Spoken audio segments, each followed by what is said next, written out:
Mesdames et messieurs, bonjour. Je suis Niels Baranger de Chart Guidance. En partenariat aujourd'hui avec Dukascopy TV, ceci va être quelques minutes d'analyse technique pure.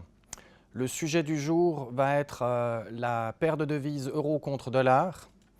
Et sur la première image, nous reprenons un slide qui datait du mois de novembre, une présentation faite ici avec Dukascopy TV. Dans lequel, lorsque l'euro-dollar était à 1,25, nous avions toujours la même projection à peu près à la parité 2016 ou 2017.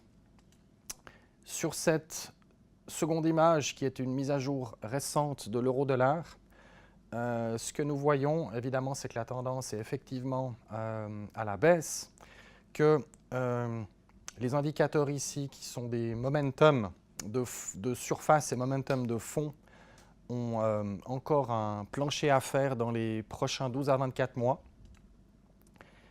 Sur l'image suivante, qui reprend un graphique en trimestriel de l'euro-dollar, nous avons des stochastiques lents, des oscillateurs, et on voit ici également que le processus de plancher doit encore se faire dans les 12 à 24 prochains mois. Sur l'image suivante, nous avons des oscillateurs simples avec en dessous une MACD. Là aussi, nous voyons que le processus de plancher doit encore se réaliser dans les prochains 12 à 24 mois, ce qui laisse évidemment de la place à la baisse pour l'euro-dollar.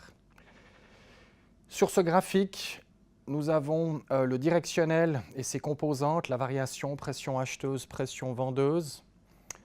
Ici aussi, nous voyons que le processus de plancher doit encore se former sur ces indicateurs. C'est une construction qui est devant, dans les environ 12 à 24 prochains mois également. Donc, en conclusion, on retrouve ici comme indicateur un RSI en annuel ainsi que les oscillateurs Haroun.